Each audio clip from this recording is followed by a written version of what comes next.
Bueno, según la UNESCO, el 40% de los países más pobres no apoyaron a los escolares en situación de riesgo durante la pandemia, exacerbando así la desigualdad educativa y las posibilidades de emerger entre los más vulnerables.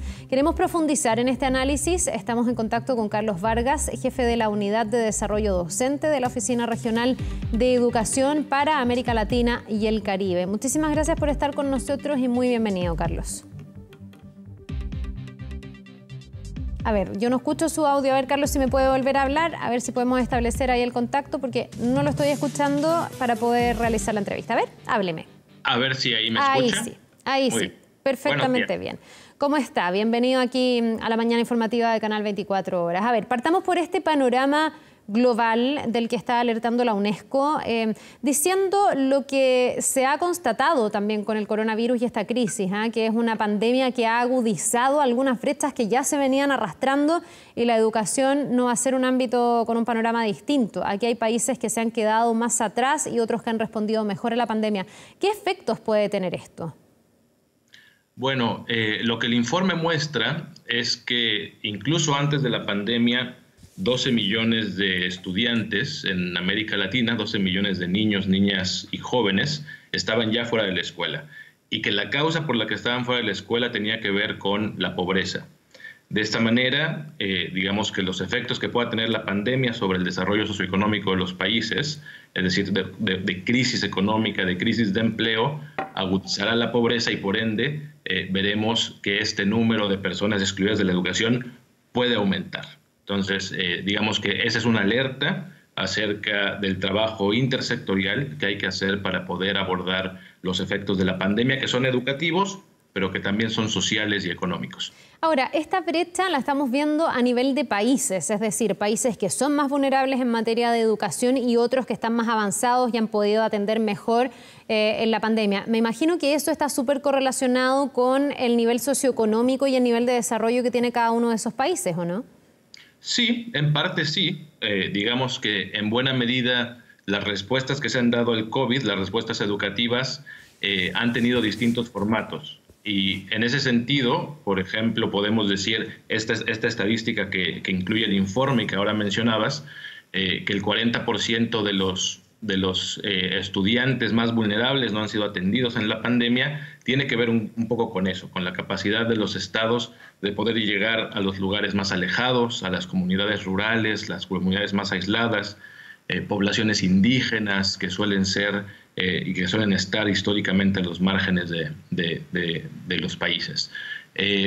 Pero ciertamente no solamente ha dependido del nivel de ingreso de los países, sino también de la creatividad, de la innovación con la que han podido responder. Hemos visto que muchos países ciertamente han puesto el foco en las TICs, en el uso de las tecnologías, la educación a distancia, las plataformas en línea para poder alcanzar a todos los estudiantes posibles y la continuidad educativa. Sin embargo, sabemos que hay una buena parte de la población que no tiene acceso a Internet. En el caso de Chile, el 25% de la población más vulnerable, de los hogares más vulnerables, no cuentan con una conexión estable a Internet. Y más allá de eso, más allá de la conexión, hay una serie de condiciones materiales necesarias para poder hacerlo. Que haya una conexión es prerequisito, pero también que haya dispositivos móviles, que haya un espacio adecuado para poder trabajar y estudiar. Sabemos que los hogares también tienen niveles de hacinamiento diferentes y en ese sentido las condiciones para poder acceder son distintas por estrato socioeconómico, sin duda. Así que ese ha sido una opción, pero tenemos otros países que han optado por poder, por ejemplo, habilitar programas de radio comunitaria o canales de televisión educativa para poder llegar a los lugares más alejados, incluso la entrega de paquetes didácticos, en la cual las y los docentes han jugado un papel fundamental, yendo más allá del deber, no solamente hacia la educación, sino también haciendo un ejercicio de contención y de soporte socioemocional en estas difíciles circunstancias para las y los estudiantes y para sus familias. Carlos, tengo la impresión de que todavía lo que se está evaluando son las decisiones con las que se ha enfrentado la pandemia, más que los resultados de esas decisiones, porque lo decía un artículo del diario El País donde leía esta información, todavía no tenemos una generación marcada por el COVID, no sé, a lo mejor tiene que pasar un año, por ejemplo, para que sepamos qué efectos puede tener en estos niños de estos distintos niveles el haber enfrentado esta pandemia. Por lo tanto, lo que estamos viendo aquí me imagino que es más el cómo los países responden, cuánta atención se le pone al tema de la educación, más que saber si efectivamente esto ha tenido una repercusión en la calidad del aprendizaje de esos alumnos, ¿o no? Sí, parcialmente. Es decir, ciertamente es muy pronto para decir cuáles son los impactos y si ha marcado y de qué manera a una generación, pero tenemos algunos antecedentes en ciertas regiones y en ciertos países del mundo en donde las crisis, por ejemplo, climáticas o las crisis humanitarias, incluso de salud, como el caso del ébola en África, han puesto en tensión a los sistemas educativos, pero también hemos aprendido que hay distintas maneras de poder abordar estas tensiones y ciertamente tiene que ver con poder tener un conocimiento de causa de cuáles son, digamos, las necesidades educativas y las más apremiantes, particularmente entre los grupos más vulnerables, que indubitablemente son quienes salen más perjudicados de los efectos de la crisis.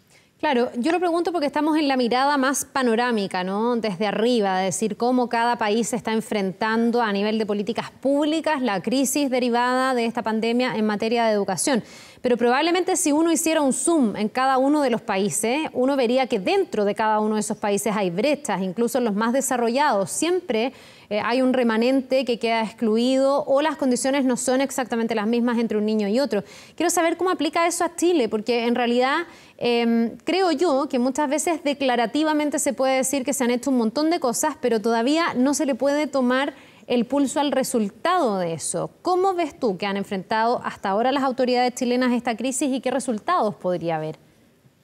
Bueno, yo creo que hay que resaltar una tendencia a nivel mundial, ¿no? La que comentábamos al inicio de esta entrevista, que tiene que ver con cómo hay ciertos grupos que están más lejos, más lejos de la mirada y del alcance del Estado y que deberían de ser priorizados, ¿no? En ese sentido, me parece que un patrón que vemos en América Latina, y Chile no es excepción, es que hay un grupo, más bien varios grupos sociales que tienen más dificultades, que han sido excluidos de la educación históricamente y cuando llega la pandemia nos encontramos con que esos patrones se exacerban. Por ejemplo, en el caso de la respuesta educativa, si de por sí en algunos países no existía, digamos, educación adaptada a las necesidades, por ejemplo, de personas con discapacidad visual, auditiva, motriz,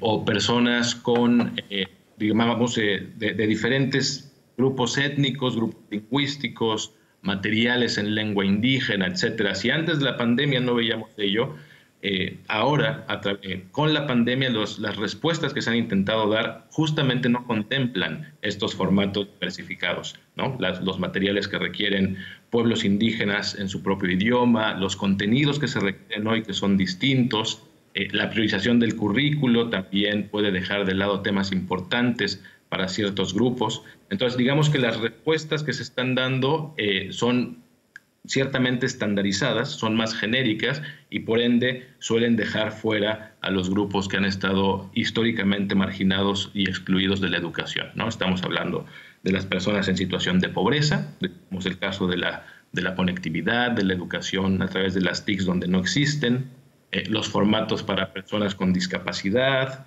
para los pueblos indígenas, las personas en situación de migración, de movilidad humana, la diversidad sexual y de género, etcétera. Qué complejo, porque mientras lo escucho pienso cuál es umbral de satisfacción entonces para que un gobierno, y en este caso en Chile, las autoridades pudieran decir, mira, respondimos bien a la pandemia, cuando en el fondo lo que usted dice es que vienen deudas pendientes mucho antes de la pandemia y probablemente no va a ser este el momento en que se van a saldar. Entonces, la pregunta es cómo se evalúa, no sé si hoy día, tal vez pasada la pandemia, el cómo responden los países a esta crisis también en lo educativo. Yo no sé si se va a tener que nivelar, se va a tener que detectar cuánto aprendió cada niño, o se corre el riesgo, Carlos, de que aquí los niños pasen de curso, se les promueva y en realidad no sepamos si es que aprendieron o no aprendieron. Mucho de esto depende además del esfuerzo de las familias y hay niños que no tienen buenas redes de apoyo. Así es. Yo creo que la pregunta más allá del aprendizaje de las y los estudiantes, que es importante, pero que se puede suplir y se puede pensar en trayectorias educativas diversificadas, es decir, más allá de los formatos de organización escolar, del año escolar, de la transición de año a otro, de los supuestos aprendizajes que deben de tener los estudiantes, que es importante ciertamente, pero que se puede planear, digamos, en términos de trayectorias educativas diversificadas. Me parece que lo más importante es lo que preguntas acerca de cómo evaluamos la respuesta y cómo evaluamos si están respondiendo los estados o no al derecho a la educación. Yo creo que hay parámetros importantes y que deberíamos justo ahora en esta pandemia, digamos, poner una mirada mucho más crítica acerca del cumplimiento del papel del Estado en el derecho a la educación, ¿no? Digamos que el derecho a la educación tiene 4 atributos para considerarse cumplido. Uno de ellos es que la educación sea disponible para todas las personas, después que sea accesible, y eso significa, digamos, que el acceso sea irrespectivamente de la condición y situación de las personas, que la educación sea de una calidad aceptable, y el último atributo que me parece importante es la adaptabilidad. Es decir, uno de los atributos del derecho a la educación es que los sistemas educativos y la educación, los currículos, los materiales, la provisión, deben de adaptarse a las necesidades de las personas y no al revés. Entonces, la adaptabilidad en estos tiempos de incertidumbre, en estos tiempos de pandemia, me parece fundamental. Hemos visto muy buenos ejemplos de cómo los sistemas educativos se han adaptado a diversas crisis, se han adaptado a diversas contingencias. Hoy me parece que es el momento para que los sistemas educativos se adapten, no solamente en sus formatos, no solamente de provisión, sino también en sus contenidos, para que sean más inclusivos, bien en los materiales que se proveen, la formación docente, etcétera. Yo creo que el parámetro que preguntabas tiene que ver con cumplir con el derecho a la educación en términos de disponibilidad, acceso, aceptabilidad y adaptabilidad. Ahora, en ese intento por cumplir con esos 4 pilares o esos 4 conceptos, me imagino que hay muchos que quedan al margen. Hay algo de lo que también alertan quienes han hecho este estudio que tiene que ver con un retroceso que se podría dar, sobre todo en los lugares más vulnerables, con niños que deserten del sistema escolar y que ante un panorama económico incierto salgan incluso a trabajar para poder ayudar a sus familias. ¿Esta realidad es aplicable a Chile? En Chile tenemos un importante número de niños que trabajan. Se ha hecho mucho esfuerzo por erradicar el trabajo infantil, pero ya hay varias alertas de la posible deserción escolar que podemos tener. ¿Vamos a tener, cree usted, en Chile un retroceso en esta materia? Yo creo que ciertamente Chile es uno de los países que tienen marcos legislativos que garantizan o que tratan de garantizar la inclusión educativa.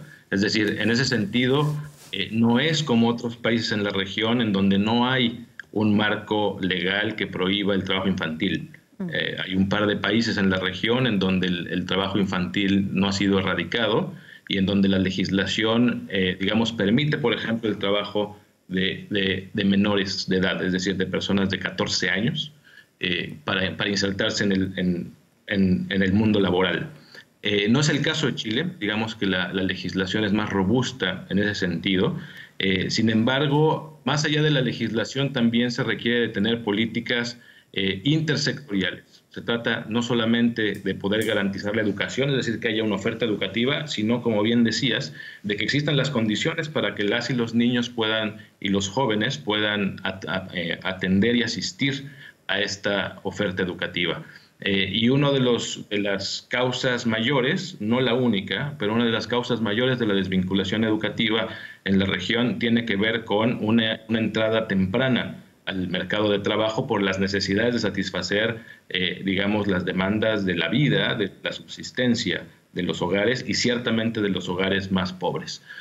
Así que yo creo que las medidas que se implementen en este sentido de educación tendrán que ir acompañadas de otras medidas de combate a la pobreza, de desarrollo social, de apoyo a los hogares más marginados, de manera tal que las y los jóvenes, las y los niños, no tengan que interrumpir sus trayectorias educativas por el trabajo, pero también que tampoco las tengan que interrumpir por un embarazo precoz o adolescente, ¿no? La importancia de la educación para la sexualidad, que tampoco las tengan que interrumpir debido a patrones de violencia en el hogar que estamos viendo resurgir. Entonces, digamos que la respuesta es compleja, pero si algo nos ha enseñado esta pandemia y otras crisis es que debe de ser intersectorial, debe de ser educativa, pero apoyada ciertamente desde, digamos, un andamiaje de estado de bienestar que es necesario. Bien, pues le queremos agradecer, Carlos Vargas, jefe de la Unidad de Desarrollo Docente de la Oficina Regional de Educación para América Latina y el Caribe, por este análisis, por esta conversación de un tema tremendamente importante. Muchas gracias, que tenga un buen día. Buen día, gracias. Nos vemos. Vamos a una pausa.